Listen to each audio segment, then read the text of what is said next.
from some time back in a very different context, has been a journalist for 20 years. The last 16 of those, Tony has been at the Boston Globe, where he covered planning and development and transportation. He had a weekly column on architecture and urban design. He was a visiting scholar at the Harvard Design School while writing the book on which he's speaking about tonight, This Land, The Battle Over Sprawl and the Future of America, which is being published by Johns Hopkins University Press. His articles have appeared in Planning, Landscape Architecture, Architectural Record, and the Boston Sunday Globe magazine, as well as publications of the Boston Society of Architects, the Lincoln Institute of Land Policy, and the Rappaport Institute at Harvard University's Kennedy School of Government. A Loeb Fellow at Harvard in 2000 and 2001, he now does writing, research, and outreach at the Office for the Commonwealth Development, the Massachusetts state agency that coordinates housing, transportation, environment, and energy. There will be a review of Tony's book in the May 15th edition of Library Journal, and they called his book, his new book, This Land, a vivid and provocative work. Please join me in welcoming Anthony Flint, Tony Flint tonight, who is our honored speaker. Thank you very much.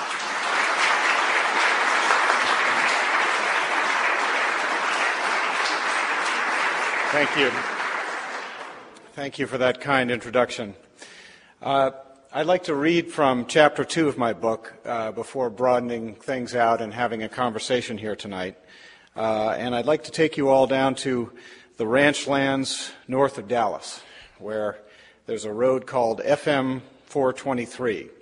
The letters stand for Farm to Market, quite obviously from another era.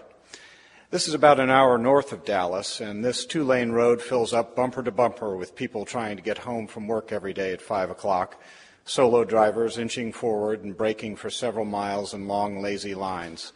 This is the price to be paid for buying a house in the boomtown of Little Elm. Drivers in Kias and Fords and SUVs of all kinds sit behind the wheel, rolling slowly past a fenced-in field with a sign that says, "Proposed zoning change." A lone longhorn stares blankly at the queue. The people of Little Elm turn right at the shuttered Broken Spoke dance hall and thread their way past the vast fields of future subdivisions and commercial zones, a moonscape of dirt and piles with heavy machinery rumbling and moving about on the horizon. When they finally reach the east-west collector called El Dorado Parkway, it's time to put the pedal to the metal, and the road is designed to accommodate this unleashing. A ponytailed woman in a Toyota Sequoia hits 60 while passing Evening Mist Drive and Whispering Lane, headed for Sunset Point or Stardust Ranch. Closer to the giant man-made Lake Louisville, a lone teenager trudges along the side of the road on a dirt path. There is no sidewalk, past a brand-new standalone post office and a fast food threefer, a Sonic drive-in, a Taco Delight, and a Chicken Express. So ends another day in Little Elm, a town with miles of shoreline and opportunity, according to its economic development pamphlet, whose cover features a cherrywood-decked motorboat pointed across serene waters toward a Texas sunset. 30 miles north of downtown Dallas, Little Elm was little more than a dirt road intersection in 1852. The first store and infrequent stagecoach came around 1859. The population at that time was about 200 people. In 1966, it was 300 people, and by 1990, when the area was best known as a place for mobile homes, 1,200. Today, it's 18,000 and counting. Town officials say the count will be 50,000 by 2011. So many people are streaming into Little Elm's subdivisions that town officials have stopped bothering to change the little green sign marking the town boundary, which still reads Little Elm, population 14,000. The number is on a rectangular adhesive strip that's been covered over several times already. A more precise count was abandoned long ago, ephemeral as the figure has become. Little Elm is such a classic example of sprawl. Vast subdivisions with commercial strips, Lowe's and Walmarts and Olive Gardens, spread apart in separate zones, connected by miles of fresh asphalt, instant suburbs etched into the fields. It's as if there hasn't been any critique of this kind of development in the last 2 decades. The first major developer to touch down in Little Elm was Fox & Jacobs, a division of the mega home builder Centex, whose motto is, "The most home for your money," a variation of the praise that Fortune magazine heaped on Levittown in 1952. The 600 units of Robinson Ridge, homes whose models bear the names of aircraft carriers, Intrepid, or Vanguard, range from 1,500 to 4,000 square feet, but start at only $116,000. The national developer Lennar, joined by 5 other home builders, is just to the north of Robinson Ridge with Sunset Point, a subdivision of 5,000 homes with slightly softer names that inexplicably all refer to Florida. The Tampa, 1,400 square feet, 3 bedrooms, 2 baths, 2-car garage, 117, and the Jupiter, 2,700 square feet, 4 bedrooms, 2.5 baths, 2-car garage, 150. The national home builder Pulte Homes is here too, with Stardust Ranch just to the east and closer to Louisville Lake, about 400 homes with slightly higher price ranges, up to $187,000, including fully sodded side and front yards, shrub and bush landscape upgrade, concrete patio, security system, and optional 5th bedroom, playroom, and 3-car garage. There's Glen Cove and Castle Ridge and Kings Crossing, Lakeside, Lakewood Estates, the villages at Wood Lake and Preston on the Lake, Marina Vista, Arbor Creek, and Bay Ridge Estates. The subdivisions of Little Elm join a proud and furious tradition in the sandy loam ranchlands north of Dallas. To the west are the extensive residential developments of Greyhawk and the trails of West Frisco. To the south, the 8,800 home development, visible from space, simply called The Colony. The private domains are expertly marketed, with brochures showing diverse, happy families playing board games in a carpeted double-height living room or picnicking on lawns. In the master bedroom of model homes, a breakfast tray is set on the duvet, a strong suggestion of never have to leave domestic bliss. For the backyard griller, the regal patio warms the heart. The garages have lots of storage space for bikes and tools, and indeed, on a warm spring afternoon, men home from all that traffic parked their SUVs in the squat, sloped driveways and left the garage door open, revealing neat collections of lawn care equipment and other gadgets. Several of them were offloading potted plants purchased at Lowe's. It was spring, after all, when a young man's fancy turns to thoughts of puttering. Little Elm is a first-time homebuyer's paradise. The billboards virtually all have the catchphrase, "starts at 110." Down payments are 5% or less, and of course for several years recently, interest rates were at their lowest level in decades. The developers paid for all the streets, sidewalks, and landscaping in the subdivisions, but the local government pretty much paid for everything else. Water and sewer pipes were extended throughout the nearly 8 square miles of the incorporated municipality, and new water towers dot the landscape. The town purchased a new 75-foot ladder truck and built a new fire station on Walker Lane. The school district borrowed millions to build a giant new high school and the Cesar Chavez Elementary School, and it plans a new middle school and an athletic complex as well. Now, with all that investment and borrowing, town officials realize that the property taxes on all the new homes won't ever pay the bills for all those increased services. But Little Elm has a strategy. Over the past several years, the town has been quietly annexing property to the north, beyond Sunset Point, every possible parcel and field all the way up towards Oklahoma. The annexation is so it will be Little Elm's tax base and not somebody else's, explained Stacy Snell, the town planner. Neighboring towns, including Prosper and Frisco, have also been aggressive about putting developable land in their jurisdictions because they want the commercial tax revenues just like Little Elm. But the town remains confident that the big chains will take notice of a large customer base and locate within its borders. You can't attract the retailers until you have the rooftops, Snell declared cheerfully in her second-story office in the brand-new town hall. The town also hopes to attract interest in a marshy peninsula that drops down into Louisville Lake as the site for a destination resort. Incentive grants, tax abatements, financing assistance in enterprise zones, fast-track permitting, and the waiver of planning office fees are all available to relocating businesses.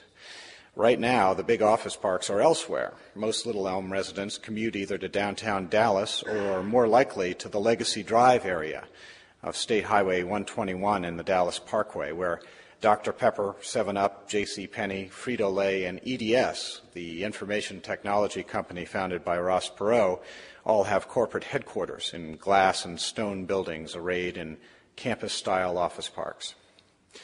Now, with the jobs many miles away from all the new homes, it's no secret why the roads get clogged. The trip over from Stardust Ranch has been known to take an hour on weekday mornings. Everyone knows not to venture out to the Albertsons supermarket any time after 4:30 on a weekday, because they'll just get caught up in rush hour traffic with all those workers returning home. But there's a plan for that problem, too. Bigger and better roads. The 2-lane FM 423 is set to become a 6-lane highway, as is the Dallas Parkway. And El Dorado Parkway, going east-west, is also set to become a highway, ultimately 8 lanes, opening in 2008, running from the Dallas Parkway, bisecting Little Elm and crossing over to West Little Elm, and from there vaulting over the lake on a planned toll bridge. A new interchange will link the highway with Interstate 35, which runs northwest out from the Dallas Beltway. The new roadway system will open up the remaining corners of Little Elm for development, particularly West Little Elm, where sparsely sited homes are still on septic systems. Then we're going to be in real trouble, predicted Snell, sounding like a restaurateur delighted to be overwhelmed with customers.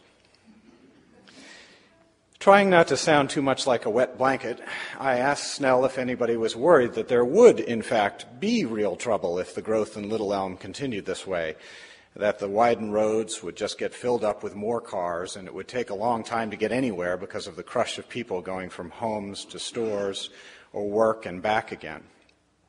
Like what has happened in Atlanta, I offered, as a handy point of reference. Well, she looked at me as if I was speaking another language. What do you mean, she asked, as an assistant popped in to say that a new developer's subdivision plat was expected that afternoon. She assured me that the economic development agencies were working together on growth issues throughout Denton County. I grabbed some really delicious plump jelly beans from a jar on the way out. Now, I traveled to Little Elm because it was so typical of development in the U.S. today. Vast frontiers of single-family subdivisions unfolding over the countryside, over ranch land in Texas, desert in Arizona and Nevada, scrub pinelands and swamps in Florida, shown here. Each has its satellite zone of big box retail and office park campus development, hundreds, thousands of acres, all brand new, miles from anywhere. From 1982 to 1997, 25 million acres of rural land, about the size of Maine and New Hampshire combined, were converted into subdivisions, malls, office parks, and parking lots. Colorado farmland is disappearing at a rate of 10 acres an hour. Single-family home construction is at an all-time high. There are 74 million homes in the U.S. today, about 34 million rented apartments. The home building industry built 13.5 million single-family homes from about 1995 on. The new homes built on an annual basis is averaging about 1.5 million, the vast majority in these newly minted developments. Dispersed commercial development is also more furious than ever. There are 43,336 shopping centers in the United States today, most of them in strip malls. The 10,300 Walmarts, Targets, Best Buys, Circuit Cities, Lowe's, and Home Depots sprinkled across the landscape compare with only 600 in 1980. There were 276,242 fast food outlets as of the spring of 2005. The majority of them are in commercial strip locations with drive-through windows and conservatively 3 million parking spaces. That's not counting the freestanding sit-down chain restaurants like Olive Garden and Red Lobster and Chili's. Every year as well, schools, colleges, post offices, and government agency offices are going up on sites in wide open spaces, taken out of walkable streetscapes and places of distinction in downtowns and town centers, and tucked at the end of long driveways, accessible only by car. The big office campus has been eclipsed by standalone office buildings of highway ramps so dispersed they have no discernible address at all. You know, there's something astonishing going on when the experts have to come up with new terms to describe the patterns. Boom towns have become boomburbs, places like Mesa, Arizona, now bigger than St. Louis. Edge cities have given way to edgeless cities, a term coined by Virginia Tech's Robert Lang. Urban sprawl, always a misnomer, gave way to suburban sprawl, and today the more accurate term, exurban sprawl, development that's so dispersed it's completely untethered, out of the orbit of any traditionally conceived city, scattered over areas that can't really be called metropolitan anymore. Little Elm, Pasco County, all around Boise, Idaho, Phoenix, Las Vegas, Atlanta, up and down California, into West Virginia and on the farm fields of Maryland, across Pennsylvania and Ohio, into the far corners of New Jersey and Connecticut, and deep into Worcester County right here in Massachusetts, which Smart Growth America identifies as the 25th most sprawling area in the country. Future trends point in the same direction. We start with a baseline. We're going to need a lot more buildings for living, work, and play in the next 20 years. About half again is what exists now, according to the Brookings Institution, and almost all of which will be dispersed, Brookings predicts. The Census Bureau projects that growth will continue to be the strongest in places like Idaho, in Florida, and Texas, the West and Southwest. In population terms, the country's center of gravity moves southwest of St. Louis a little more with each passing day. And there's going to be lots of that, population that is.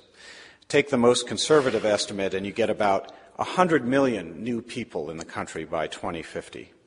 It's just as likely to be 120 million more people. Just for fun, you might add to that about 70 million aging baby boomers looking for different places to retire. And then the tens of millions of people who move as a matter of course, 11 times per lifetime, according to the Postal Service, because of work or family or schools or other reasons. Coming back from Little Elm and the other sprawling places I visited, I was left with the enduring question, can all those people live in places like that? Can we keep growing this way? Energy prices and dependence on foreign oil has become an important part of the answer. With gas at $3 a gallon and oil headed to $100 a barrel, that means a lot more money to fuel up the SUV and to go from the subdivision to the strip mall and to the office park. And whether oil or gas or electric, it's going to cost a lot more to heat and cool that 4,000 square foot house. The other part of the context for answering the question is surely the great moral issue of our time, and that's global warming. The average American is responsible for 26 tons of greenhouse emissions per year, and over half of that is from driving. Each gallon of gasoline equals 20 pounds of CO2 when it's burned. And that pollution stays in the atmosphere with a half-life of 100 years. So in 2106, over 50% of my emissions from today will still be up there, warming the atmosphere. Climate change and rising gas prices have prompted more talk of alternative energy, smaller cars, better gas mileage, hybrid cars, and emission-scrubbing technology. Now, that's all well and good, but the discussion always seems to fall just short of the ultimate culprit for why we drive so much and use so much energy for our buildings. It is the physical environment, our suburban nation, that has us in this fix in the first place.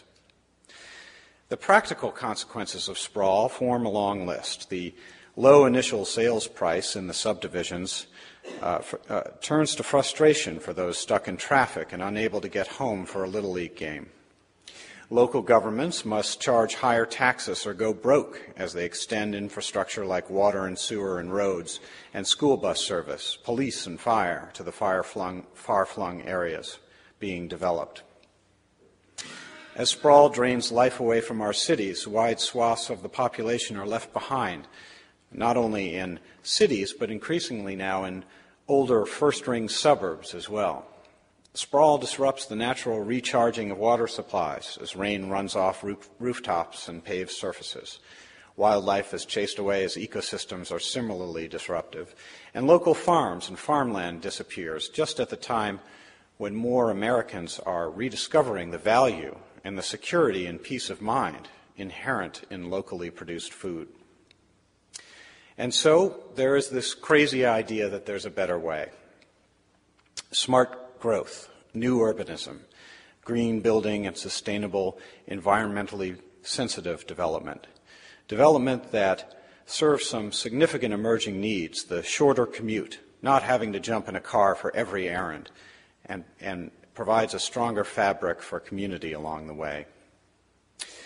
Here I must pause for some explanation. When I first told my friends from college I was writing a book about smart growth, I was greeted with a lot of blank stares. The same blank look I got from that planner in Little Elm. Believe me, it's been trying. My wife has written a book on childbirth, and the instant recognition of what that was all about has stirred no little envy, I confess. By smart growth, I mean the effort in about a dozen states, in Oregon, Washington State, Utah, Colorado, Pennsylvania, Michigan, Vermont, Rhode Island, and right here in Massachusetts, to encourage more redevelopment, to reuse land where the infrastructure is already there, and to concentrate development near transit. That means cities, large and small, but it also means the rediscovery of suburban town centers, where a mix of what planners call uses, homes, stores, and workplaces, is grouped together more compactly within walking distance. Not telling anybody to give up their cars, but making it possible for them to drive a bit less. Smart growth is a comprehensive vision for simply doing more planning. On a wide scale, right down to a suburban town, the economic cohesion and making walking more possible. The economic cohesion found as well in these so-called mega regions is at the cutting edge of smart growth planning, an organizing principle borrowed from the European Union. By new urbanism, I mean a return to traditional neighborhood design that was predominant in this country before World War II in new developments like Kentlands in Gaithersburg, Maryland, here, Seaside in Florida, Ion in South Carolina, and Harbortown in Memphis.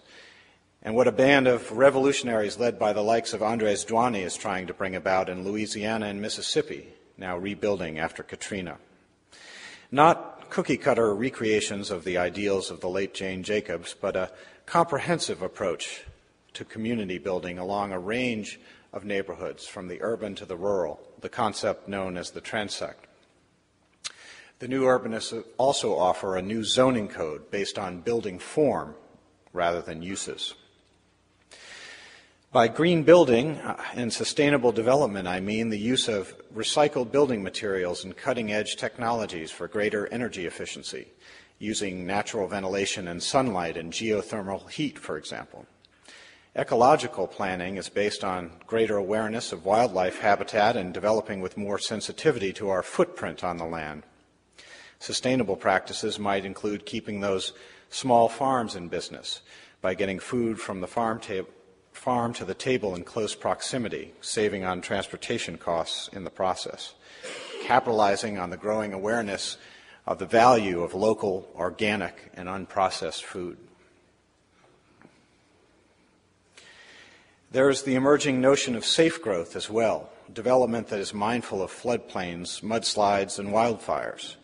There's fair growth, too, returning to the investment in infrastructure like transportation to cities and older suburbs, and the embrace of one of the core values in this new approach to development, that growth cannot be smart unless it's affordable. Crazy ideas. In a word, communism. At least that's how some critics tell it.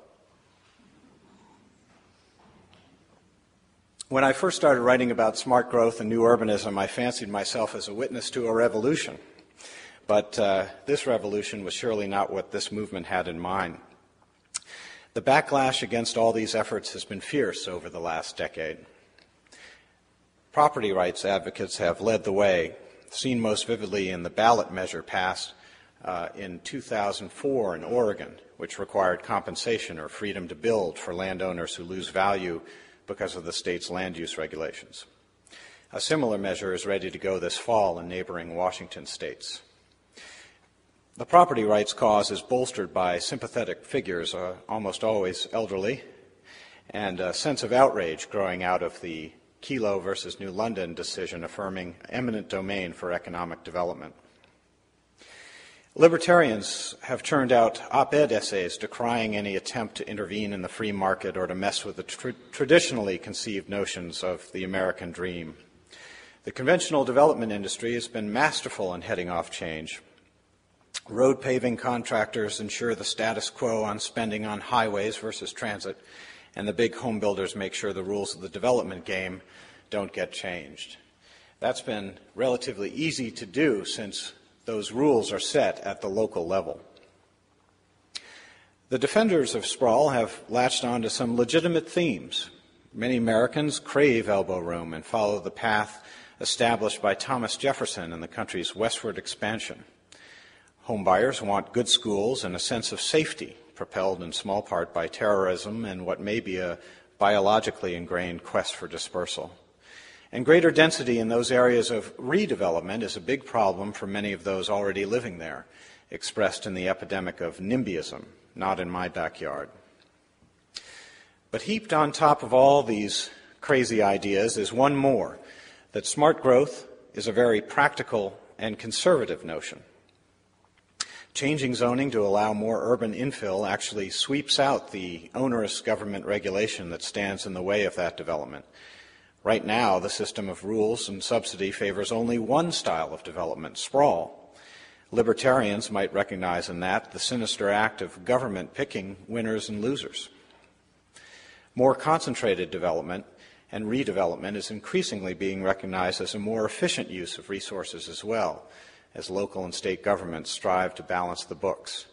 The infrastructure is already there. It doesn't have to be extended to the town borders. The policy arguments for opening up new possibilities for different kinds of development are compelling, but the untold story is how the American consumer is already starting to show signs of change. The urban renaissance has been well documented in major cities like Boston, New York, Philadelphia, Washington, Chicago, and San Francisco. Lofts are selling briskly even in even more unlikely places, whether Denver or Houston or Minneapolis. As a matter of proportion, interest in more urban living is still dwarfed by the exodus to the exurbs, but as a snapshot, that's more of a reflection of the greater availability of sprawl. Urban neighborhoods gentrify and new urbanist developments are expensive because there aren't enough of them. The laws of supply and demand, as Harvard's Ed Glazer points out, aren't up for repeal. The demand for a different built environment is growing. Baby boomers, young people eager to leave the suburbs where they grew up. Low-wage workers stuck in the suburbs who can't afford 2 or 3 cars per family. Professionals wanting shorter commutes. Over 70% of respondents identified that shorter commutes as critical in a survey by the National Association of Realtors, a representative of which, by the way, was at a recent Smart Growth conference handing out these pedometers, the device that measures how much you walk in a given day. The reporter in me found this significant.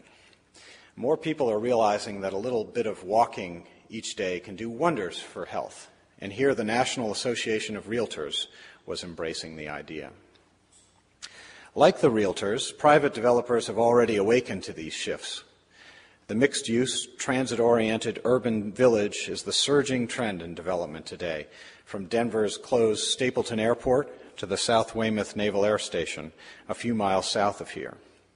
Proposed significantly by the big-time homebuilder Lennar, which sees this kind of building as the wave of the future. Even the National Association of Homebuilders has broadened its interest in infill and compact development. Can we keep building places like Little Elm? We surely will, and there are fewer in the movement advocating for outright restrictions on that kind of development these days. But as gas prices continue to rise, public health problems related to the lack of physical activity worsen, commutes lengthen, The craving for community and convenience intensifies, and climate change bears down on our children. Making different kinds of development possible has attained a new urgency. It's hard to argue one's way out of the notion that we're headed for big trouble otherwise.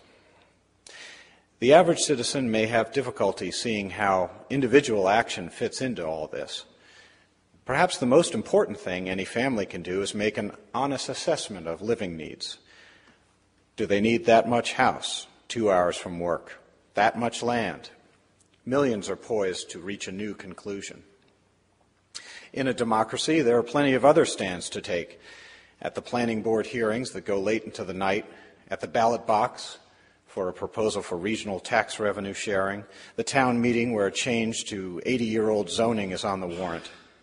The citizens of Virginia elected a governor who promised to get a handle on growth. Changing development patterns and the calcified but ultimately limiting rules of development today is hard work. It involves legalizing the New England town center again, allowing condos over ground floor retail, slimming down lot sizes, getting rid of requirements for extensive parking or setbacks, the distance buildings must now be from the street and sidewalk. At the broadest level, it involves reconfiguring tax policy, fostering regional cooperation among local governments, and reinvigorating public education in our cities, so those places can be attractive again, not just to empty nesters, but to the middle class. Hard work, but it's a task I'm convinced the country can take on, as long as the focus is on opening up new possibilities and giving consumers more choices, different versions of the American dream. I've witnessed a lot of pitched battles over growth across the country, yet civic ownership has long been the tradition for what gets built on the land.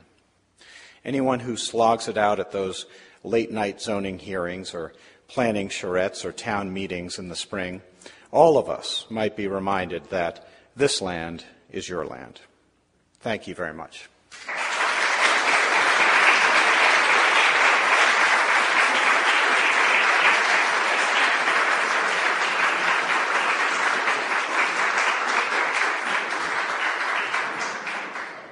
I found that this is the type of topic that really lends itself to a conversation and questions. So I'd just like to throw it out to the audience at this point, and we'll have a conversation.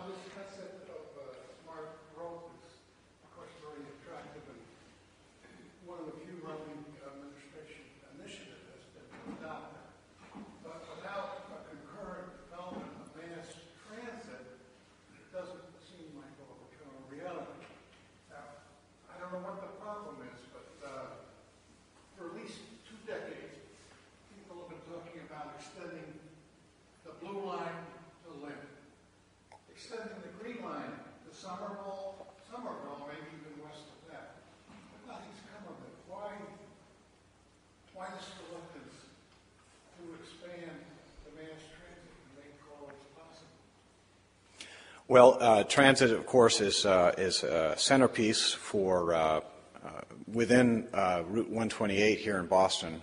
You're absolutely right.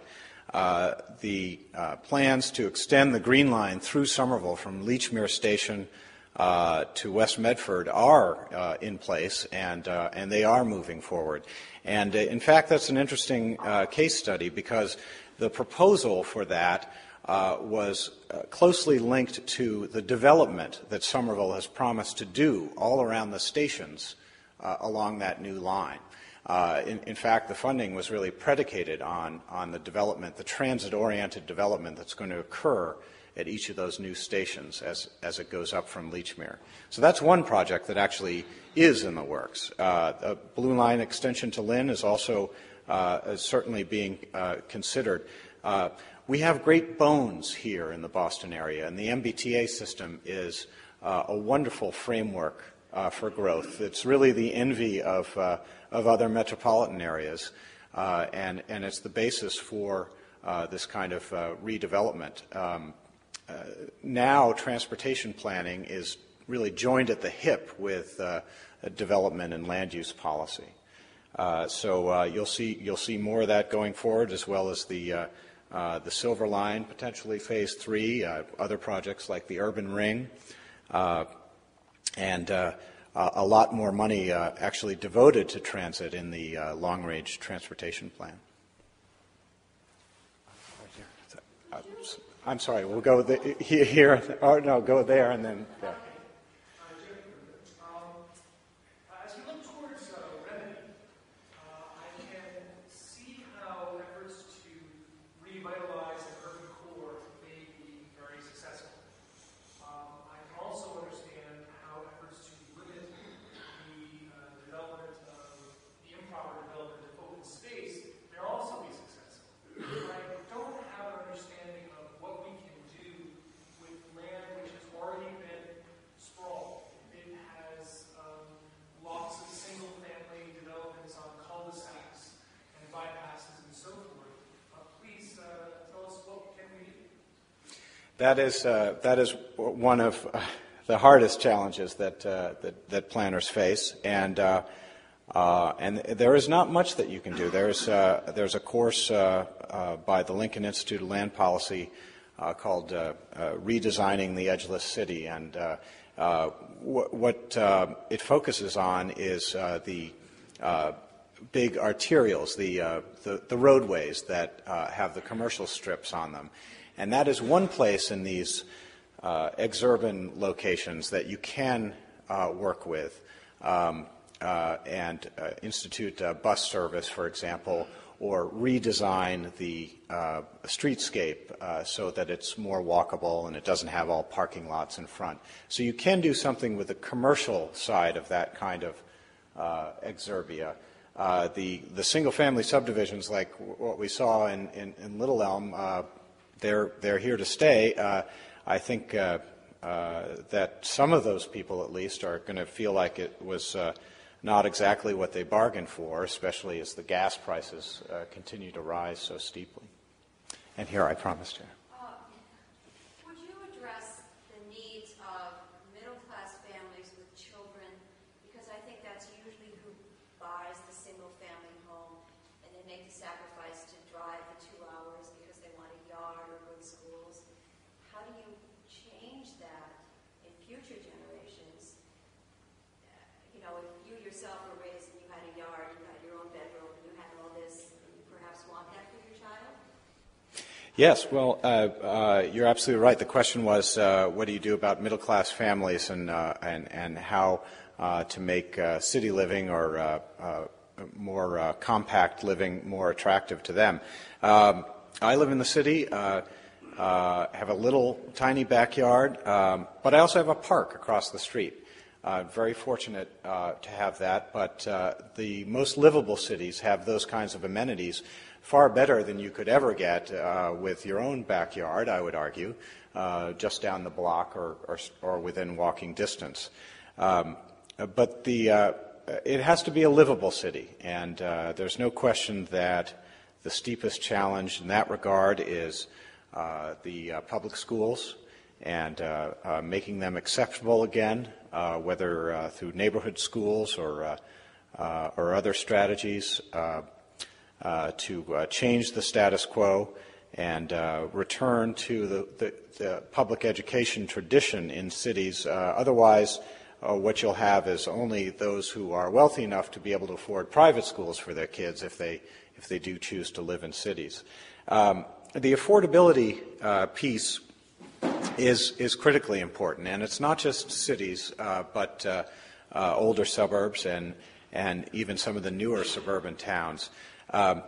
Smart growth is really an affordability strategy. It calls for an expanded range of housing. It gives you more choice of housing, multifamily housing, as opposed to large single-family homes, which ultimately aren't going to be affordable to anyone. Certainly close in.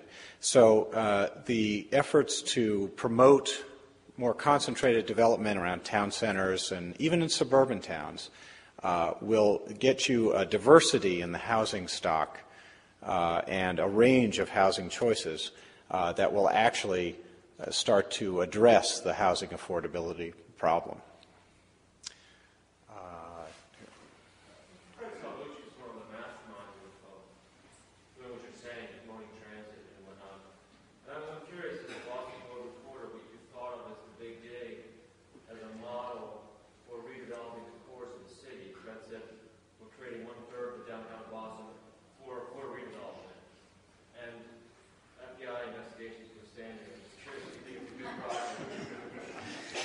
I didn't anticipate that question, I must say.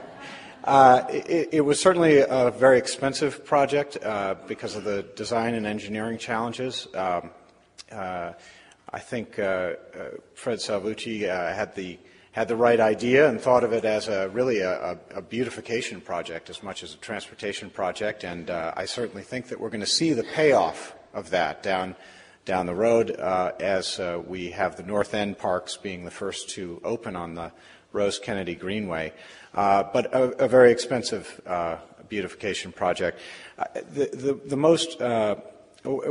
of the most important parts of the Big Dig project was the agreement for expansion and improvements of the transit system that went along with that, so that you didn't just have this giant highway project, but you also paid attention to the transit system, and all of that is being done. The Green Line extension is one example of that.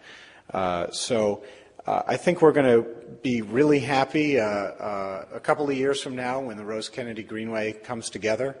But it was certainly a very expensive project, and it's really had an interesting effect across the country. It's sort of put the kibosh on other similar plans, like, for example, in Seattle and elsewhere. I was wondering if there's a conflict between agriculture and sprawl, and it's come into involve water issues. I was wondering if you had any thoughts on that.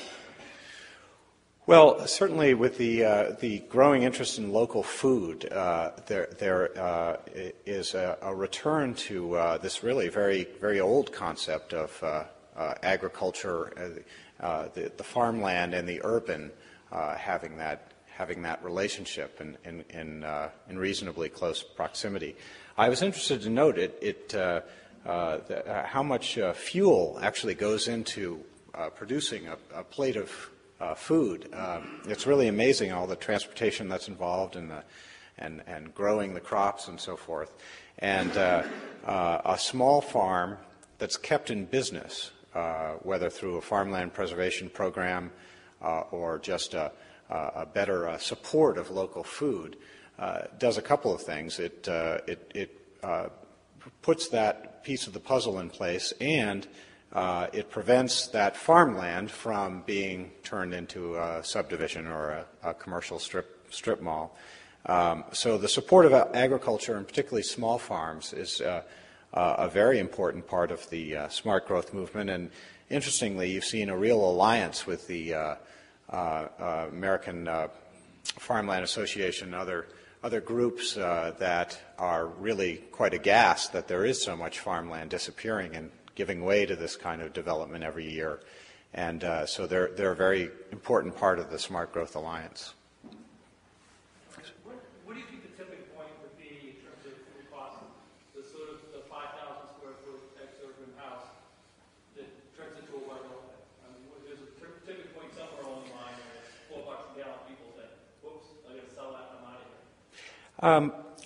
I think we're close to it. I think this really could be a major turning point. There's I'm trying to remember how it goes. There's denial, and then bargaining, depression, and then acceptance. And I think we're now bargaining with ourselves, trying to talk ourselves out of the recognition that there's a real problem with the system that we've set up, which is predicated on cheap gasoline, and it will take some time. I think the pain will sort of, ebb and flow over the course of the year, and when maybe the price of gas drops below $3 a gallon, everyone will sort of breathe a sigh of relief and say, "Well, that wasn't so bad." But as it creeps up between $3 and $5 a gallon, and those heating bills and the bills from the air conditioning season come upon us, you might get some reassessment. It's awfully hard for anyone to admit, really, that they might not have made the best decision in terms of such a personal thing as buying a home and setting up one's family in a home. But what it might certainly help convince all those others who are sort of looking at alternatives to sprawl already, I think that these fuel prices, these energy prices, will certainly speed them along their way in that direction. Sure. Just to follow up on that, in your research, did you find any suburbs in which the prices have stabilized, not risen with other communities' real estate prices? It seems to me the decision still is, unfortunately, largely economic. I'm going to go out there because I can get a house for $100,000 versus in the inner city I cost $250,000. But if people see that their $100,000 isn't going to grow, that changes the picture totally. Well, the increase in prices, of course, is a double-edged sword. The suburban pattern, the single-family subdivisions are best when they're fresh, and they are affordable, and that is the incredible appeal of places like Little Elm and Pasco County, Florida. Once they're done, the values do go up, and I found there was virtually no exception to that. And then, of course, more of the same development is built the next field over, and so on. The ways that cities and older suburbs can compete with that are to rediscover these neighborhoods with the great bones that are already there. And this is particularly true in older suburbs, these mature suburbs. In the book, I note they're called Chesterfield suburbs, places like Pelham in Westchester County, that might be a little down at the heels, but have incredible potential, really much like a neighborhood like the South End here in Boston, 10 or 15 years ago. The same rediscovery, I think, is happening in these older suburbs, where the infrastructure is already there and the framework for community is already there. All the way in the back.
Well, Massachusetts is an interesting case. It's not like Texas or Florida. We spread out because we're affluent when we move into those kinds of houses that you've described. The population is actually declining, and yet we are still sprawling into Worcester County. There's a couple of things going on. One is the sort of McMansion phenomenon, for lack of a better term. The other is as people drive to qualify, and that is drive for an hour or more out to what were Christmas tree farms and summer camps in Worcester County in search of a single-family home that's $300,000, and of course put up with the commute. The attraction of transit is really being discovered in a lot of places other than here. Perhaps we're too jaded around here, and maybe we take a lot of things for granted. But Even Phoenix is building a light rail system. Portland is expanding theirs. Minneapolis has a light rail system that's been very successful. And in each case, transit-oriented development has gone up around the stations. You see a little, of course, for us here, transit-oriented development is Back Bay or Cambridge, Harvard Square. But the newer transit-oriented development, I think, is what to keep an eye on.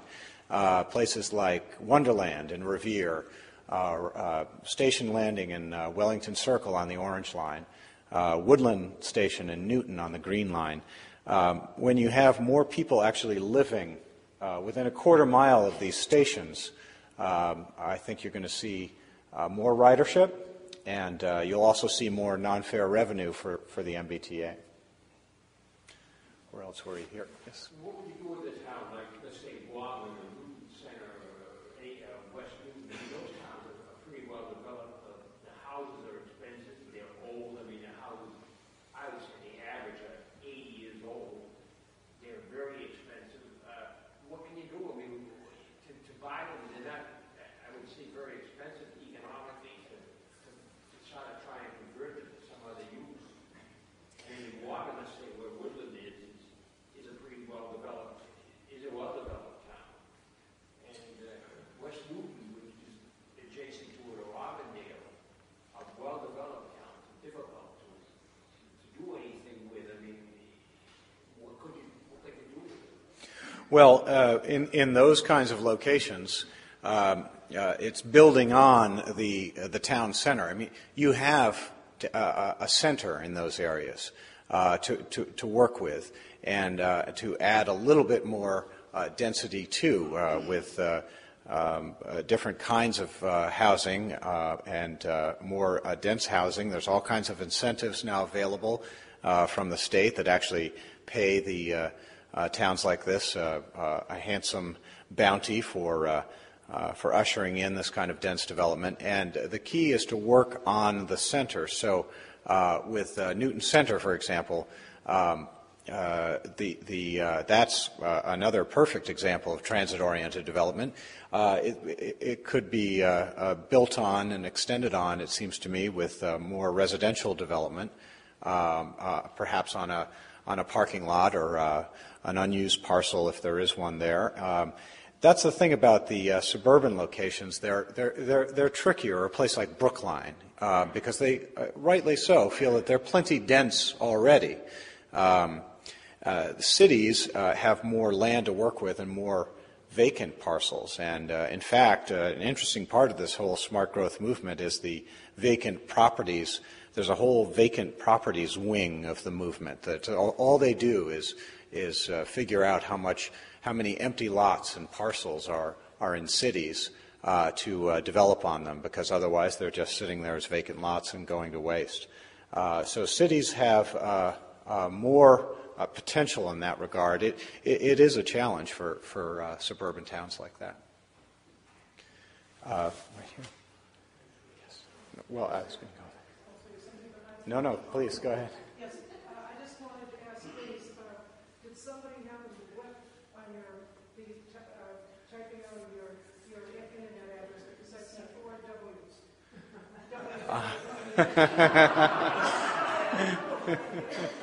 W's? It's just a sticky key.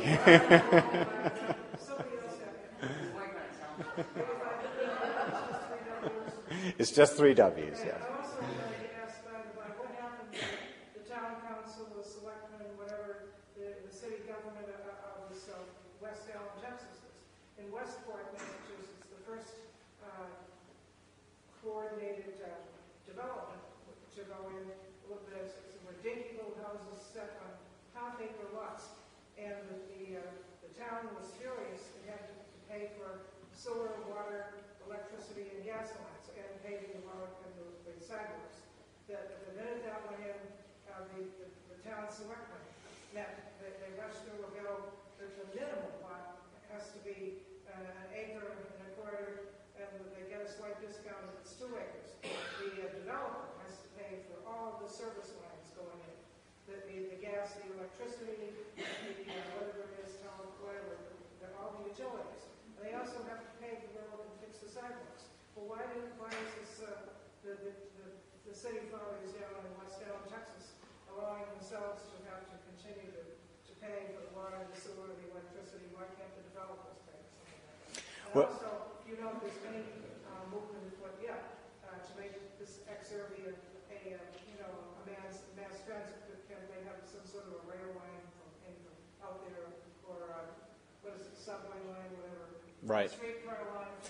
Well, I'll take the last one very quickly because it's interesting. In Texas, you see two worlds really. I showed a slide of Mockingbird Station, which is in Dallas, and in Richardson and Plano, and some of these other suburbs that came before Little Elm. Little Elm is north towards Oklahoma.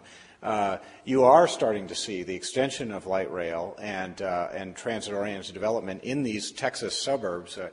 Plano, for anybody from Texas, turning into a kind of a Newton or a Brookline. That's really what's happening. So that is happening. As you get further out into the truly exurban locations, of course, it gets harder and harder and virtually impossible for in terms of building transit. Having developers pay for infrastructure, sometimes known as impact fees, isn't quite as important as the kind of development that the developers engaged in. So that if it's more concentrated development in a town center, you don't need as much infrastructure. The infrastructure cannot be as expensive. Whereas if it's 2-acre lots and it's spread out over a wider area, that's more expensive. And charging the developer for paying for that infrastructure is a strategy, but really the place to keep your eye on the ball is in the style of development in the first place, and it can be cheaper for this more concentrated development. Well, they're already, griping and bitching and wringing their hands about that they're going to be broke. They can't pay for new schools, new school buses, all this kind of thing. It seems to me these developers are going to be only too eager to build up things. They can put through a little more backbone and put through a few more rules and regulations. I will also note that there is an incentive now in the Commonwealth of Massachusetts that provides school funding if you establish a district where you have a little bit more dense development and residential development. You can actually get money to pay for the cost of educating any children that move into that district. So that is another incentive. I want to go here and then to you, but there first.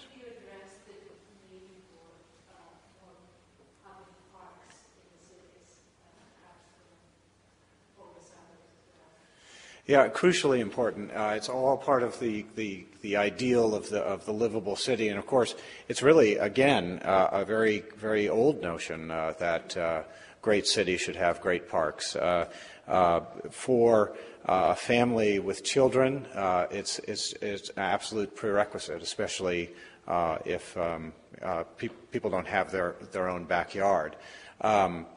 The trend has been toward conservancies like the Rose Kennedy Greenway Conservancy and other organizations that really pay for the maintenance and the management of parks and cities, and the capital expenditures are pretty bad, but maintaining these parks can be very expensive as well.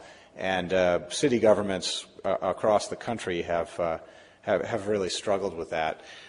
One place that's done a particularly good job with that is Chicago and Millennium Park, which was a public-private partnership and did a lot of fundraising to put that together, and it is a real urban gem right there in the middle of Chicago.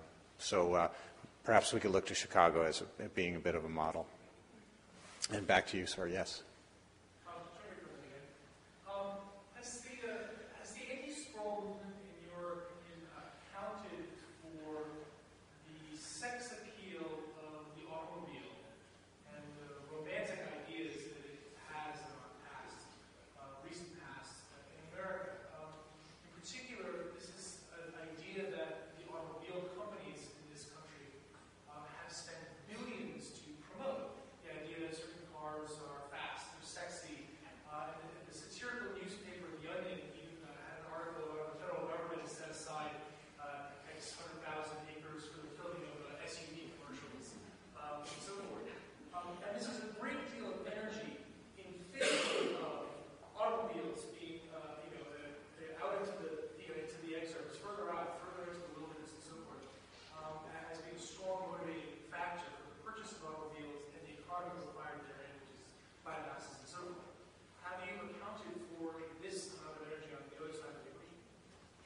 Well, I think the hope is that there'll be a new cool. A zip car is the new cool. A Prius is the new cool. There are, as with housing, a range of, actually, the car industry and the car sharing business, the burgeoning car sharing business, has done a pretty good job, a better job, arguably, than with housing in designing different options for the car. And I think you're going to see a real expansion of those choices, just like ultimately with housing, as these gas prices keep going up. But there's no question that the automobile industry rose up in tandem with the conventional development industry over the from the 50s on. It's all predicated on having a car, and the cars have certainly gotten bigger and bigger. But again, I do think we're at a potential turning point here, where there'll be lots of interest in other kinds of transportation, and in the system of capitalism, the market will respond. Okay, we just have time for one more. Right here. In seeking for a silver lining, I'd appreciate your comments on one of the aspects of this that seems to be positive, which is that home ownership seems to be going up. And that could potentially have a very positive impact of greater interest in participating in a positive way in your community. The numbers seem to suggest that. Yes, absolutely, and home ownership. Nothing wrong with renting, but home ownership, you're absolutely right, is just a crucial part of building these neighborhoods and communities that are forming in cities and in older suburbs.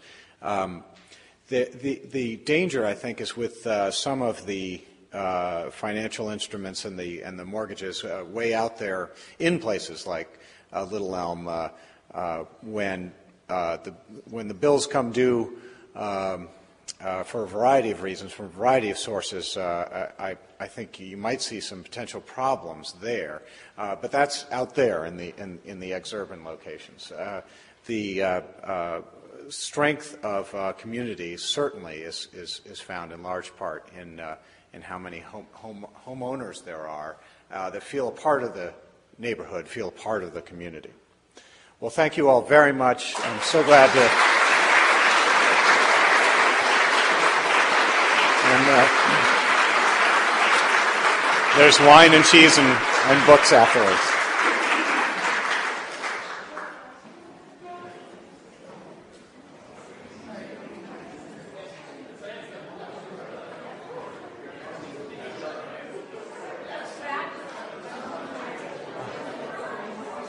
Yeah.